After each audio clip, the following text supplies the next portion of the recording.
Hello everyone, I am here to talk about historical criticism.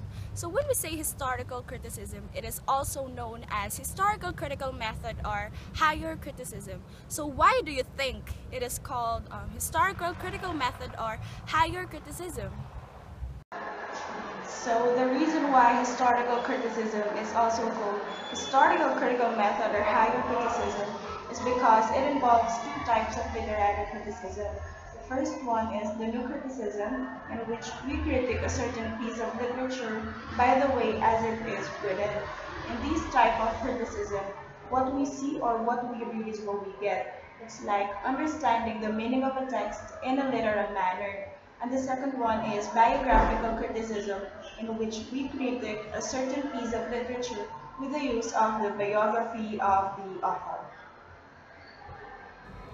So we have three main types of historical criticism. So the first one is the source criticism, the second one is the form criticism, and the last one or the third one is the reduction criticism. Source criticism is the search for the original sources which lie behind the given biblical text. Form criticism breaks the Bible down into two sections. So these sections are called periscopes and stories. So these are analyzed and categorized by genres like prose or verse, letters, laws, court archives, war hymns, poems of lament, and etc.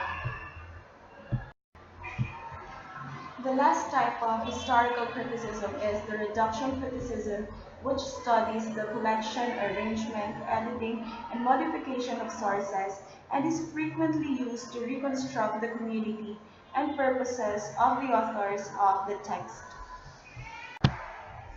Historical criticism has roots in both the Protestant Reformation and the European Enlightenment.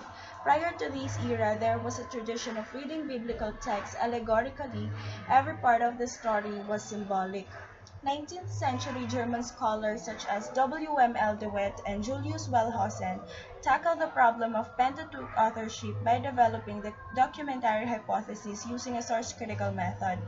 At the turn of the 20th century, in the face of the perceived threat of historical criticism, some Protestant Christians in the United States recommitted themselves to the fundamentals of the Christian faith.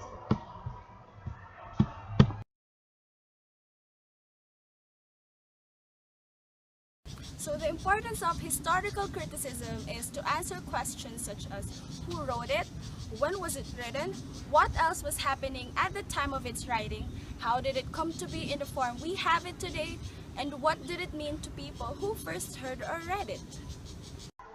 So a perfect example of critiquing a story with the use of historical criticism is the poem "O Captain, My Captain" written by Walt Whitman. So as I have discussed to you earlier, in critiquing a certain piece of literature with the use of historical criticism, you need to use new criticism and biographical criticism. It is a combination of the two. You have to look into the author's biography and seek for the answers as to why did the author write it or what triggered him to. So now that you already know how to critique a piece of literature with the use of historical criticism, try to critique "O Captain, My Captain" written by Walt Whitman using historical criticism on your own.